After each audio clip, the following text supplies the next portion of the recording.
And so we were this is our first part 2 of protein structure. So we were just discuss the primary and secondary structure. Now let's move on to our two structures, that is the tertiary. So now we are moving towards more complex thing. How many polypeptide chains were present in secondary? There were two polypeptide chain, and in primary there was one polypeptide chain. So in tertiary proteins there are three polypeptide chains, right? So three polypeptide chains come closer and they form which type of proteins? Tertiary proteins. Now see, I initially told you that is we are moving towards little complex. So now just listen to me carefully, each and every step. As you can see, I have drawn it with the different kinds of colors. This little green and then purple, and then I am drawing the another three because we have to draw three polypeptide chain, and this is my marker has stopped working right now, so still I think it's visible to you. Okay, so we have drawn three polypeptide chains with the different colors. Now look here, what is happening here. Now what is present on each chain? There are present amino acids. Now I'm just giving the random example, right? So suppose on this terminal of one chain and on this terminal of another chain there is present amino acid.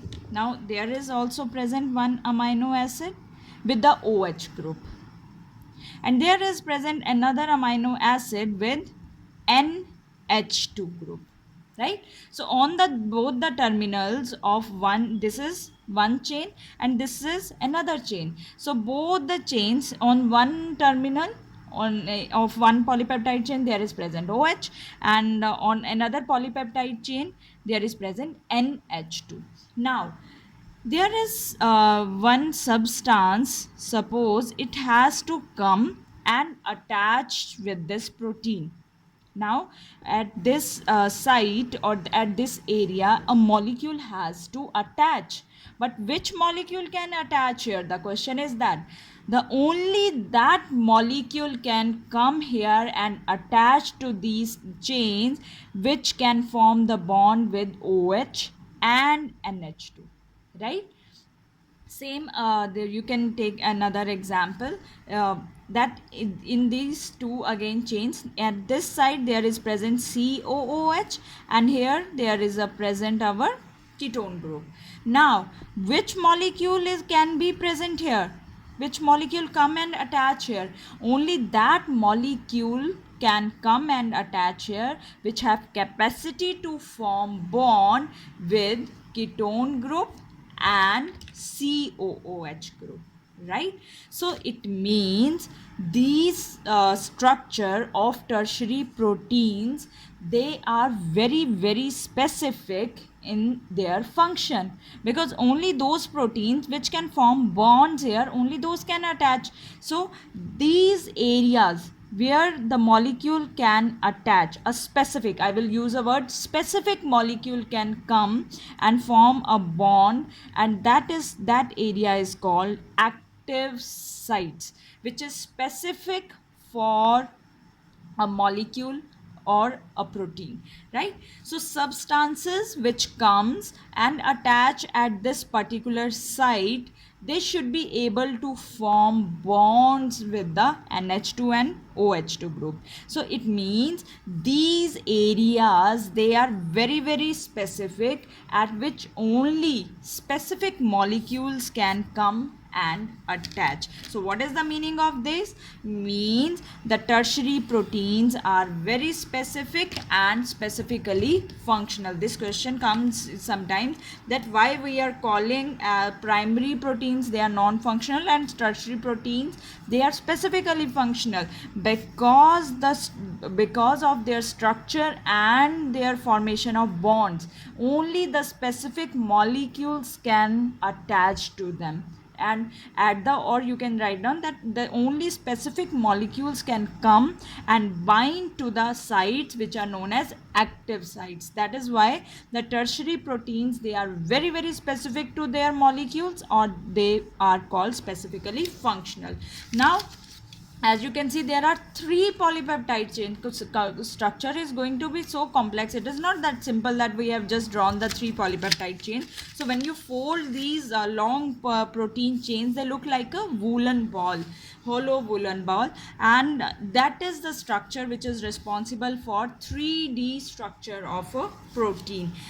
The most, because they are very functional, so they are essential for biological activities of protein, and most common example is enzyme. That is our last topic. Will discuss of this chapter later, that enzymes. So enzymes, they come, we have which kind of structure, that is the tertiary structure of proteins. Now here I will leave a question for you. I said that enzymes have which kind of structure? That is the proteins. It means there is some relationship between proteins and enzyme, and I'm not going to solve that query here.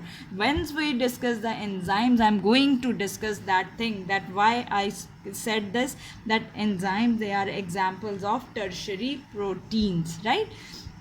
Now, bonds which are involved in tertiary structure, that is the peptide bond, that is the general, and then there is hydrogen bond. Now there is the another 2 bonds they have come up, that is the disulfide bond and ionic bond. But there is a condition of disulfide bond, that this bond is formed only if between the S containing amino acid, means if the bond has to be disulfide, then these 2 amino acids should be sulfur containing amino acids. They should have sulfur in their structure, right?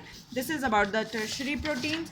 Quaternary structure, now it is obviously little more complex. How many polypeptide chain will be? Quaternary means 4. So how many polypeptide chains are going to be here? 4 polypeptide chains. As you can see now, different colors. One I have drawn with the purple color, then there is green, then there is orange. So there are 4 polypeptide chains. I can number it for you also. That is 1, 2, 3, 4. So we have drawn the 4 polypeptide chains. Again, they are also very specifically functional. Example is hemoglobin, or specifically globin, part of hemoglobin, that has quaternary structure. It has 4 polypeptide chains, 2 alpha and 2 beta. See, structure is going to the same. We started with primary, so secondary structure we introduce alpha and beta structure. In tertiary only we have increased with the number of polypeptide chains, but the structure is basic, that it will be made up of amino acid. It can be coiled, it can be pleated, it can be with the 3 polypeptide chain, it can be with the 4 polypeptide chains, but ultimately the basic concept is same. Bonds, again the same bonds, peptide, hydrogen bonds, disulfide bonds, they are, and ionic bonds, they are responsible for the formation of quaternary structure. So here we are finished with our another molecule, very important molecule, that is the proteins with their structure, that is the primary, secondary and tertiary structure. Now we are left only with one very important biomolecule, that is the enzymes. But I'm not going to switch today to the enzymes, because before enzymes few more things we need to clear about, get clear idea. We need to take little get idea about the few things. For that I'm going to start with the just 2 things, that is the metabolites and metabolism, right? Metabolites. Now till now you have studied lipids, you have studied carbohydrates, you have studied there is proteins, right? Amino acids you have studied, then you have studied nucleosides, so many biomolecules. Now you have an idea. So all biomolecules or organic compounds, they are found in living organism. They are formed through they are not going to form in air or just like anything. They are going to form through some metabolic pathways. There is a proper pathway, there is a proper channel, there is a proper process of their formation. So that is called the metabolites. So when molecules, they are formed through metabolic pathways, that is called the metabolites. Now metabolites can be two types, primary and secondary. As you can see that we have studied different kind of biomolecules, proteins, amino acids, fats, and we know their function also now. So all we have, on the basis of that, we have two types of metabolites, primary and secondary. Those metabolites which have very specific, very identifiable functions in our body, and they play role in the various processes or physiological functions, they are called primary metabolites. Those substances which are produced by different living organisms but their function is not clear till date, those are called secondary metabolites. Now the question will come in your mind, how, what kind of these substances are that we don't know their function? We know their function, but we are not specifically know that what is the use of their occurrence. But here, those biomolecules which are very very specific in their function, they are called primary metabolites. Let's now move on to their examples. Primary metabolites, I told you that they are very specific, we know their function. Now proteins, amino acids, carbohydrates, fats, nucleic acid. Tell me if you don't know the function of even single one. No, single one of them. No, we know each and everyone's function. Proteins, they are important constituent of our plasma membrane. Our plasma membrane is made up of proteins and phospholipids, right? Amino acid, they join together to form the proteins. Carbohydrates, they are the energy source in our body. Fats, they are the esters of fatty acids and glycerol, and ultimately they are play role in the plasma membrane, as well as oils, fats, the various kinds of the fats and lipids, they are known to us. Nucleoside, that is our genetic material, so they are very specific in our body. Now secondary metabolites, they are found in plants, fungal, microbial cells. Now look at their examples: morphine, caffeine, codeine, rubber, essential oils, antibiotics, colored pigments, scents, gums, alkaloids, flavonoids. Now caffeine, researcher says that caffeine, where it is present, caffeine is present in the tea, it is present in the coffee beans, right? But nobody knows the what is so it present in the plant, and sometimes few people say that it is a waste material which is stored in the leaves, and once plant get old, that leaves, they get whipped off from the plant. So it means they say that the waste material also goes off from the plant, but that is present in tea, that is present in the coffee beans. Same way, rubber is also, that is the extra material which ooze out from the bark of the tree.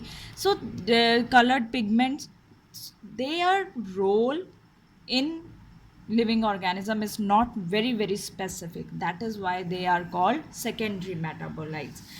Now if before enzymes, we need to talk about the metabolism. These were the metabolites that which are specific, which are non-specific. But how these biomolecules are produced, they are present in a very certain concentration, and they have a turnover. Now what is this high heavy line, what does it mean?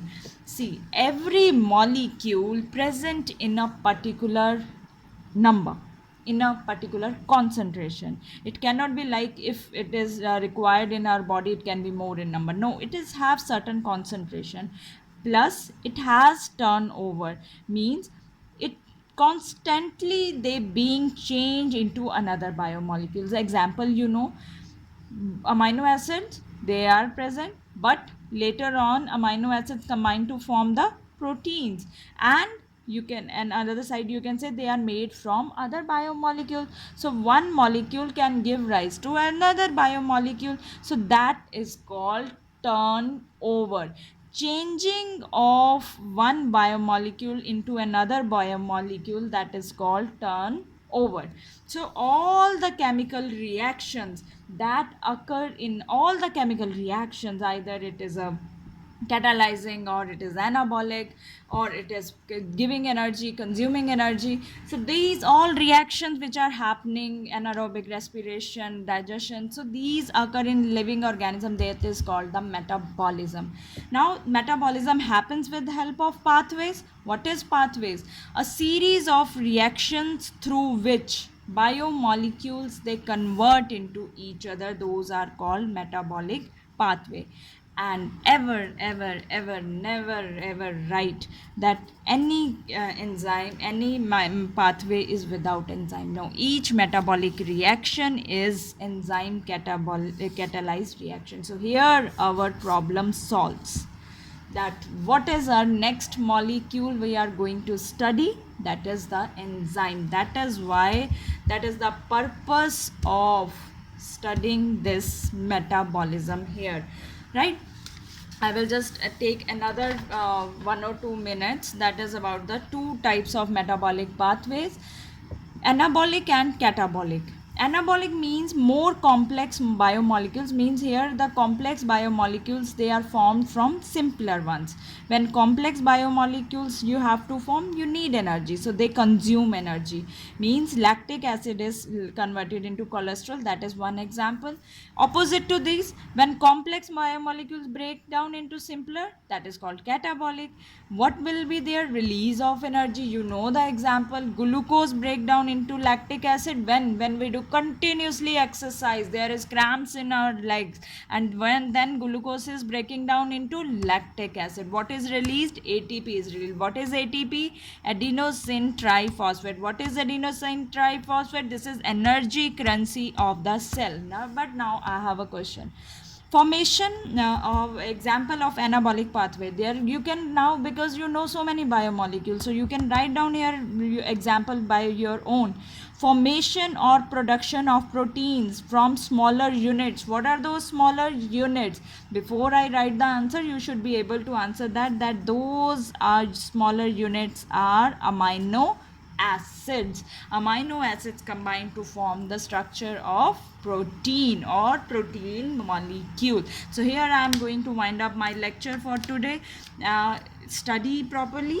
NCERT's reading is must, right? So go through this video one time, two time, many times if you want, and I hope you are clear with the concepts, right? Till you then, I will meet you in the next video with the enzymes.